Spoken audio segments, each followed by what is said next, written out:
Étienne Klein, bonjour. Bonjour. Vous êtes physicien, directeur de recherche au CEA. Après les annonces faites au CERN en juillet 2012, peut-on dire que l'on a vraiment trouvé le boson de Higgs?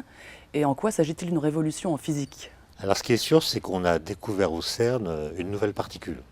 On a vu un signal très net qui a provoqué l'annonce faite le 4 juillet dernier au CERN disant qu'on avait découvert une nouvelle particule.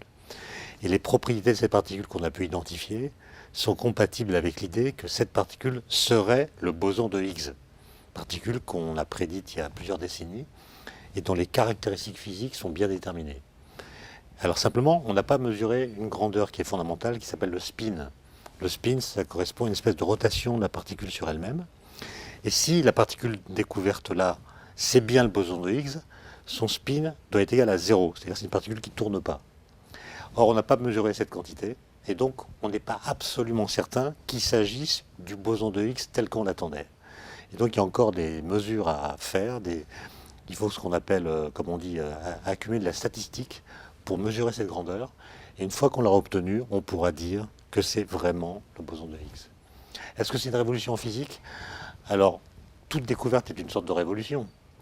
Mais en l'occurrence, cette particule était prédite depuis très longtemps par les théoriciens.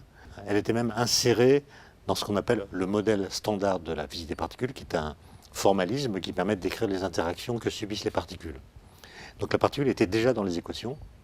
Et donc le fait de la découvrir est une prouesse des physiciens. Il a fallu construire une énorme machine, faire collaborer des milliers de personnes partout sur la planète. Mais ce n'est pas une révolution de la physique, puisque précisément l'existence et les caractéristiques de cette particule étaient déjà connues, puisque les théoriciens avaient dit quelles devaient être ses propriétés pour permettre de comprendre comment les particules élémentaires ont acquis leur masse dans l'univers primordial. Donc c'est une particule qui a un rôle très très important, au sens où c'est par elle que les autres particules que nous connaissons, les électrons, les quarks, etc., ont acquis leur masse. Si c'était prévisible, en quoi était-il nécessaire de faire travailler des milliers de chercheurs, d'investir des milliards d'euros? Parce que la physique, c'est une science expérimentale. Donc vous pouvez toujours faire des hypothèses à l'infini, mais à un moment, il faut savoir si ces hypothèses sont les bonnes ou pas. Et pour le savoir, il faut faire des expériences qui nous disent ce que la nature pense de nos hypothèses. On peut se tromper. L'imagination très fertile des chercheurs peut les conduire dans des impasses. Et donc peut-être que les idées qu'avaient eu ces théoriciens dans les années 60, disant il doit exister une particule correspondant à un champ partout présent dans l'univers, auquel les particules sont couplées, et c'est ce couplage qui leur donne leur masse, cette hypothèse qui était d'ailleurs assez audacieuse, devait être confirmée par des mesures. Simplement, c'est un réel qui est extrêmement lointain, et pour y accéder, il faut disposer d'énergie très très grande, qui nécessite des grandes machines et des collaborations très nombreuses. Et donc, je dirais moi que la distance qui sépare les deux petits articles annonçant le boson de Higgs, qui ont été publiés en 1964, c'est des articles d'une page et demie de calcul. Calcul assez simple d'ailleurs.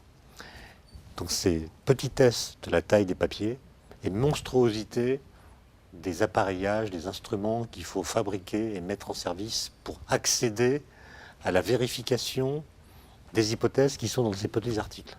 L'écart entre les deux, entre la petitesse du papier et la monstruosité des appareils, mesure l'éloignement du réel qu'on était en train de sonder en physique des particules.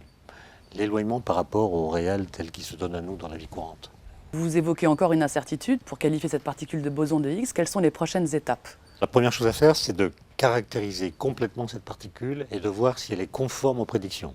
C'est-à-dire, est-ce que c'est le boson de Higgs standard de nos équations? Ou est-ce qu'il y a une petite différence?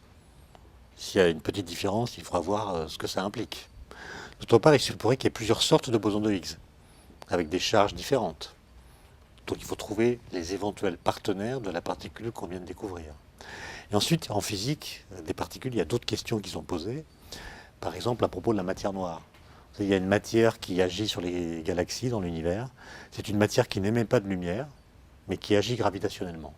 On l'appelle la matière noire. De quoi est-elle faite? On n'en sait rien. On a des hypothèses.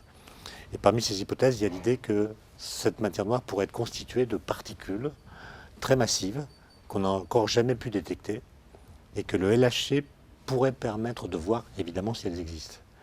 Et pour avoir plus de chances de les découvrir, on va arrêter la machine pendant 2 années, changer les connexions entre les aimants supraconducteurs de la machine pour pouvoir mettre dans la machine des protons qu'on accélérera à des énergies plus élevées que celles qu'on a actuellement. On va doubler l'énergie des faisceaux en fait. Et à partir de 2014, on pourra reprendre les expériences et avoir accès à une plage d'énergie plus large que celle qu'on a aujourd'hui, et donc augmenter nos chances de découvrir de nouveaux objets, de nouvelles particules, grâce à ces collisions. Donc le LHC va permettre de répondre à toutes les interrogations?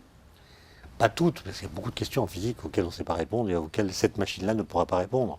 Mais on pense qu'on va avoir avec le LHC une fenêtre, une sorte d'ouverture sur l'univers de l'infiniment petit, qu'on n'avait jamais eu. Et donc s'il y a des choses à voir dans ce domaine-là, on pourra les voir grâce à cette machine. Et donc l'imagination des physiciens théoriciens étant très fertile, comme je l'ai dit, ils ont beaucoup d'idées. Toutes ces idées ne peuvent pas être justes, au sens où la nature peut en avoir pris certaines, mais pas d'autres. Et le but du LHC, c'est de tuer les mauvaises idées que nous avons.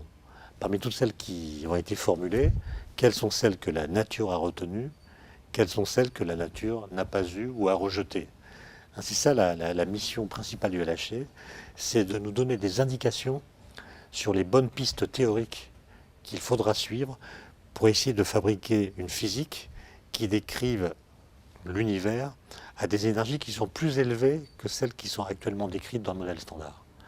Et donc de remonter dans le temps pour mieux décrire ce qu'on appelle l'univers primordial, l'univers dans lequel l'énergie des particules était beaucoup plus élevée que l'énergie qu'elles ont effectivement dans les collisions du LHC. Et pour avancer un peu dans ces découvertes, est-on déjà en train d'imaginer d'autres équipements pour aller plus loin dans la connaissance ou... D'abord, il y a plusieurs pistes pour la suite. On peut soit imaginer encore augmenter l'énergie des particules du LHC en changeant les aimants et en permettant à ce que des champs magnétiques encore plus intenses permettent d'accélérer des particules d'énergie encore plus élevées. Mais on garderait un collisionneur circulaire comme est actuellement le LHC avec des protons à l'intérieur. Mais il y a d'autres idées qui consistent à prendre deux accélérateurs linéaires en tête bêche comme ça, avec un faisceau qui va dans ce sens, un faisceau qui va dans l'autre sens, des électrons dans l'un, des positrons, l'antiparticule de l'électron dans l'autre, et de faire des collisions à très haute énergie qui permettraient de faire des mesures plus précises que celles qu'on peut faire avec le LHC. Les machines à protons comme le LHC sont des machines qui explorent des nouveaux territoires, des nouveaux domaines d'énergie. Donc on peut découvrir de nouvelles particules, mais ce ne sont pas des machines très adaptées pour les mesurer très finement. On fait de l'exploration, on ne fait pas de la métrologie.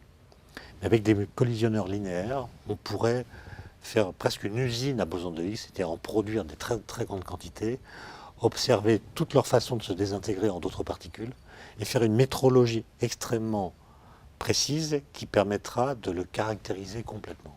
Et ces futurs collisionneurs, ce seraient encore des équipements oui, encore plus cher gigantesques que le LHC, avec un planning qui s'étendrait en 2040, 2050, etc.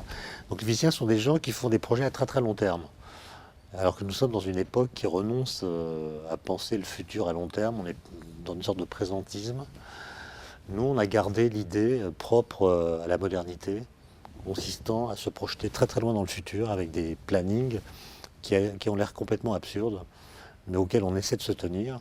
Parce que par exemple, quand on met sur un planning 2060, on se dit tiens, il y aura un accélérateur comme celui que j'ai décrit tout à l'heure au Japon, aux États-Unis ou au CERN.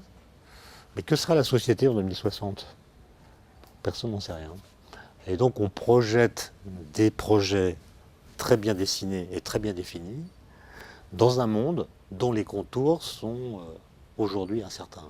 Étienne Klein, merci. Merci à vous.